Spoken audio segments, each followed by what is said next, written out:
안녕하십니까? 늦은비 성령을 강구하는 하늘숲 새벽 묵상 시간입니다. 우리는 계속해서 여호수아서에 나타난 아간이라고 하는 인물에게서 드러난 죄를 살피고 있습니다. 오늘 말씀의 제목은 운명의 선택입니다. 아간의 선택, 그것은 아간이라고는 자기 자신의 인생을 망가뜨리는 선택이었을 뿐만 아니라 결국에는 그의 가족들까지도 멸망으로 인도하는 굉장히 무서운 죄였습니다. 여기 저자는 아간과 라합을 비교하며 라합의 선택과 아간의 선택이 어떻게 큰 차이가 있었는지를 보여주고 있습니다. 저기 교훈의 말씀입니다. 라합의 선택은 자신과 가족을 구원했고 그들은 이스라엘에서 한 백성이 되었다. 아간은 자신과 가족을 죽음으로 몰아넣었고 수치의 본보기가 되었다. 좀 더 구체적으로 저자는 이야기합니다. 여기 마지막 부분인데요.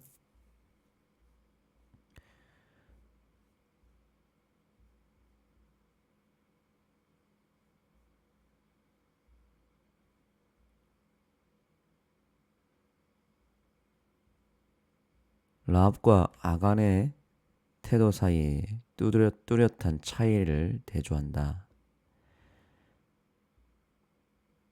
한 사람은 정탐꾼을 지붕으로 데려가 병사들에게서 숨겼고 다른 사람은 금지된 물건을 가져가 여호수아에게서 숨겼다.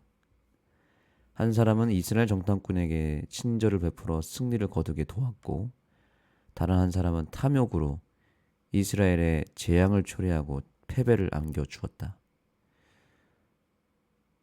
한 사람은 이스라엘 백성과 언약을 맺었고 다른 사람은 여호와의 언약을 깨뜨렸다. 라합은 자신과 가족을 구원했고 그들은 이스라엘의 명예로운 한 백성이 되었다. 아간은 자신과 가족들을 죽음으로 몰아넣었고 수치의 본보기가 되었다. 여기 보니까 철저하게 라합과 아간의 대조적인 모습이 뚜렷하게 드러났습니다. 이 라합과 아간은 결국 마지막 때에 구원받을 백성의 특징과 또 멸망을 받을 백성들의 특징을 보여주기도 합니다. 한 사람을 통해서 민족이 승리를 거두게 되고 또한 언약을 맺고 그 가족을 구원하는 그런 축복을 받는 사람도 있는가 하면 반대로 그 한 사람의 죄로 인해서 공동체가 큰 피해를 입고 가족이 함께 멸망으로 나아가는 계기가 되고 결국에는 하나님과의 언약을 깨트리는 운명도 있다는 것입니다. 우리는 마지막 때에 나의 선택에 따라서 그 선택 하나로 인해서 내가 라합이 될 수도 있지만 충분히 아간도 될 수 있다는 사실을 명심해야 됩니다. 심지어 라합은 이방인이었습니다. 이방인이 참 백성이 되었습니다. 그런데 반대로 아간은 원래는 참 백성이었는데 그의 잘못된 선택으로 인해서 그의 운명은 이방인보다 못한 인생, 비참한 인생이 되어버린 것입니다. 우리는 이 역사가 반복되고 있다는 것을 꼭 기억해야 됩니다. 지금 이 순간에도 한때 진리 교회를 통하여 하나님의 백성이 되었음에도 불구하고 그러한 축복을 받았음에도 불구하고 그의 잘못된 선택으로 인하여 영원히 다시는 돌아올 수 없는 멸망의 강을 건넌 수많은 사람들, 이 땅의 마지막 때의 아간이라는 운명을 선택한 사람들을 보게 됩니다.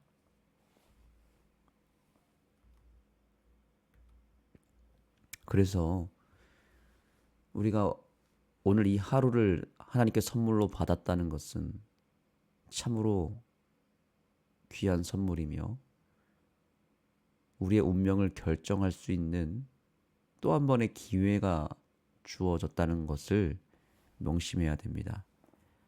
오늘 이 하루를 통해서 우리는 얼마든지 라합이 될 수도 있고 또한 얼마든지 아간도 될 수 있습니다. 그 결정적인 기로에 우리가 있는 것인데요.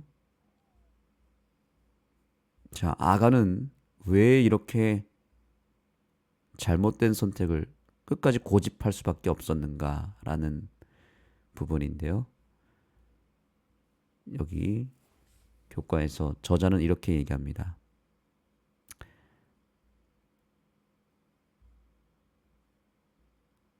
아간에게 여호수아는 두 가지 곧 하나님께 영광을 돌리며 그분을 높이고 또 자신이 한 일을 숨기지 않고 자백할 것을 요구한다. 아간은 자신이 한 일을 자복함으로 하나님께 영광을 돌려야 했다. 아멘. 자, 여러분, 정말 하나님께 영광이 되는 것, 하나님께 영광을 돌리는 것이 놀랍게도 죄를 자복하는 것이라고 합니다. 우리는 죄를 자복하는 것이 부끄러운 것이고 수치스럽다고 생각하지만 하나님 앞에서 우리가 죄를 자복하는 것은 오히려 하나님께 영광이 된다는 사실을 꼭 기억해야 되겠습니다. 하나님께 영광이 되는 삶은 결국 우리의 죄를 오히려 하나님께 솔직하게 털어놓고 고백하며 자복하는 회개가 하나님께 영광이 된다는 것이고요. 오히려 아간처럼 그 죄를 끝까지 숨기는 것은 하나님을 욕되게 하는 것입니다. 그래서 아간은 왜 멸망을 받았고 심판을 받았는가? 아간이 진정으로 회개했다는 어떠한 단서도 보여주지 않았기 때문입니다. 그는 끝까지 들키지 않기를 바랬고 그의 완고한 태도는 고의적인 범죄자로 간주되기에 충분했고 모세의 율법을 따르면 이러한 자에게 속죄의 길은 없었다. 지금도 이 사실은 명백합니다. 우리가 우리 속에 죄를 숨겨놓고 들키지 않기를 끝까지 고집하며 그 죄를 그냥 얼렁뚱땅 덮어놓고 지나가 버리면 그 죄로 인해서 내가 죽는다는 사실을 기억해야 되는 것입니다. 우리는 하루에도 수도 없이 죄를 범합니다. 내가 아는 죄, 내가 모르는 죄 다양하게 생깁니다.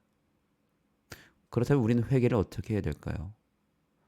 회개도 두 가지를 해야 됩니다. 첫째, 내가 아는 죄에 대해서 정확하게 고백해야 됩니다.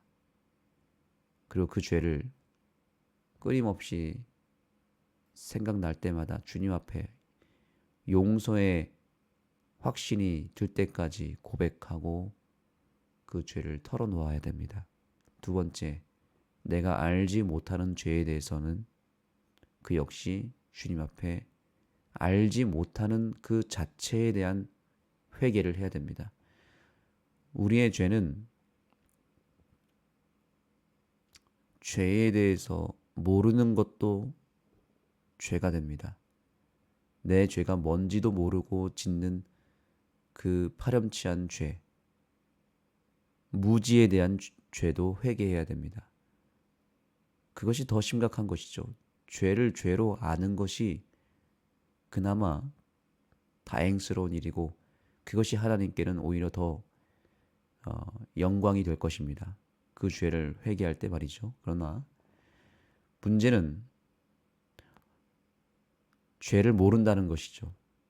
라오디게아 교회의 가장 치명적인 문제는 무엇이었습니까? 눈먼 것을, 벌거벗은 것을 모른다는 것입니다. 벌거벗은 것조차 모르고 수치를 모르고 부끄러움을 모른 상태로 머물러 있는 것, 그것이 바로 심각한 죄인 것이죠. 그래서 우리는 죄에 대한 무감각, 무지, 그것을 또한 회개해야 되는 것입니다. 거기까지 가야만 진정한 회개라고 볼 수 있는 것이죠. 이번 교과의 마지막에 영감의 교훈은 오늘 우리에게 결정적인 경고를 하고 있습니다. 아간과 같이라는 제목인데요. 저와 여러분의 현재 영적 상태가 바로 아간과 같다라는 것을 알고 있는 것 자체가 은혜이고 축복입니다. 내가 아간이라는 사실을 인정하는 것, 참 어려운 일이죠. 그런데 오히려 내가 아간이라고 하는 것을 인정할 때 기회가 있습니다. 문제는 무엇이냐면 아간과 같은 죄, 아니 아간보다 더 심각한 죄를 범했음에도 불구하고 내가 아간이라는 사실을 알지 못하고 있는 것은 엄청난 저주이고 그것은 비극입니다. 오늘 이 교과를 통해서 하나님은 우리에게 아간을 이번 한 주일 동안 보여주시는 이유가 있겠죠. 왜냐하면 바로 나 자신이 아간이라고 하는 사실을 주님이 알려주고 계시는 것입니다. 그저 아간이라고 하는 인물을 제3자의 입장에서 바라보며 내가 아니라 남이라고 생각하며 아간을 그저 지식적으로만 공부해버린다면 이 교과를 공부하는 의미가 사라져버린 것입니다. 그러나 오늘 이 시간을 통해서 우리가 이번 주 교과의 가장 핵심, 또 이 교과를 통해서 내가 받을 수 있는 가장 큰 축복을 누려야 될 텐데 그것은 바로 나 자신이 아간이라고 하는 것을 오늘 이 아침에 인정하는 것입니다. 그런 마음으로, 그러한 전제로 이 영감의 교훈을 함께 읽어보겠습니다. 제가 읽겠습니다.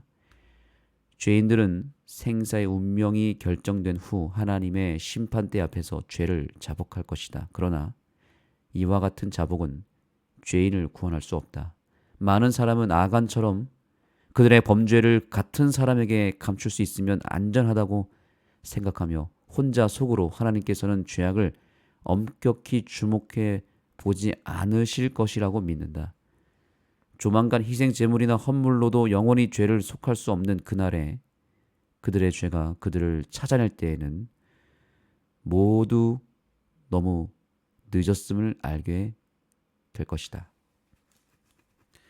굉장히 중요한 영적 팩트를 우리에게 알려주고 있습니다. 늦기 전에 회개하라는 것입니다. 결론은 그것입니다. 늦기 전에 회개하고 오늘 살아있음에 감사하며 이 살아있는 이 축복의 가장 근본적인 이유는 하나님은 오늘도 우리에게 회개할 기회를 주셨다는 것입니다. 오늘의 이 기회를 놓쳐버리면 우리는 아간처럼 회개하지 못한 그 죄로 인해서 멸망을 당하게 될 것임을 명심하라는 것입니다. 아간은 너무나 하나님의 심판에 대해서 안일했습니다. 내가 이스라엘 백성이고 내가 유다 족속이고 내가 하나님을 오랫동안 믿어왔기 때문에 이 정도 죄는 하나님이 눈 감아 주실 것이다 라고 생각했던 것입니다. 아간이 숨긴 것이 그렇게 가치 있는 물건도 아니었지 않습니까? 신할 땅의 그 아름다운 외투와 금 얼마였는데 아간의 입장에서 이렇게 생각했겠죠. 뭐 이 정도까지 하나님이 따지시고 죄를 물으실까? 이 정도는 봐주지 않을까? 이 정도는 그저 눈 감아주고 애교로 받아주지 않을까? 라는 착각을 했던 것이죠. 우리가 범죄한 것들 가운데서 이러한 죄들이 분명히 있을 것입니다. 이 정도는 하나님이 눈 감아 주실 거야 라고 생각하며 끝까지 묻어뒀던 죄들 뿐만이 아니고 오히려 또 매우 심각한 죄를 범했음에도 불구하고 그거를 깊숙이 아무도 모르게 감춰두고 세상에 드러나지 않고 사람들에게 나타나지 않은 죄이기 때문에 그저 나 혼자 알고 있다고 생각하는 그 죄를 우리는 쥐도 새도 모르게 오랜 시간 깊숙이 묻어두고 지금까지 보내고 있는 것은 아닙니까? 그러나 하나님은 그 죄를 알고 계십니다. 그리고 하나님은 그 죄를 지금 오늘이라도 속히 고백하고 자복하여 회개하기를 원하신다는 사실입니다. 이유는 간단합니다. 이제 심판의 때가 온다면 회개할 기회를 놓쳐버리고 큰 죄든 작은 죄든 심판이 임하기 전에 털어버리지 못한 죄는 결국 우리를 죽이는 결정적인 멸망의 원인이 된다는 사실을 깨달으라는 것입니다. 이 말씀이 우리의 마음을 찌르고 있습니다. 조만간 희생제물이나 헌물로도 영원히 죄를 속할 수 없는 그날이 온다는 것입니다. 그리고 그때 우리가 숨겨뒀던 죄는 드러나게 될 것이고 우리는 그때 엄청난 수치를 당하게 될 것이다 라는 것입니다. 그 때가 오기 전에 감추지 말고 드러내라는 것입니다. 하나님은 우리가 아간이 되기를 절대로 원치 않으십니다. 아간의 길을 걸어가는 우리들에게 돌이켜서 라합의 길을 걸어가라는 주님의 이 깊은 또 애틋한 마음을 기억하며 오늘도 진심으로 회개하는 이 아침이 되기를 간절히 소망합니다. 기도하시겠습니다. 하나님, 오늘도 우리에게 회개의 기회를 주셨습니다. 우리가 아간처럼 더 이상 죄를 숨기지 않게 하시고 안일하게 생각했던 그 죄의 문제를 심각하게 생각하는 이 아침이 되게 하여 주옵소서. 하나님께서는 죄악을 엄격히 주목해 보지 않으실 것이다 라는 잘못된 믿음을 벗어버리고 하나님께서 죄인은 사랑하시지만 죄는 매우 미워하신다는 사실을 다시 한번 생각하며 우리를 사랑하시되 우리의 죄를 철저하게 물으시고 심판하시는 하나님을 또한 두려워하는 마음으로 진정으로 눈물로 회개하는 이 아침이 되게 하여 주옵소서. 예수님의 이름으로 간절히 기도드립니다. 아멘. 이제 각자 개인적으로 기도하면서 진심으로 내가 아간이었음을 고백하며 또한 더 이상 아간처럼 아간의 그 실수를 내가 반복하지 아니하도록 하나님 앞에 우리의 마음을 있는 그대로 드러내며 회개하는 이 아침이 되기를 간절히 소망합니다. 개인기도 하시겠습니다.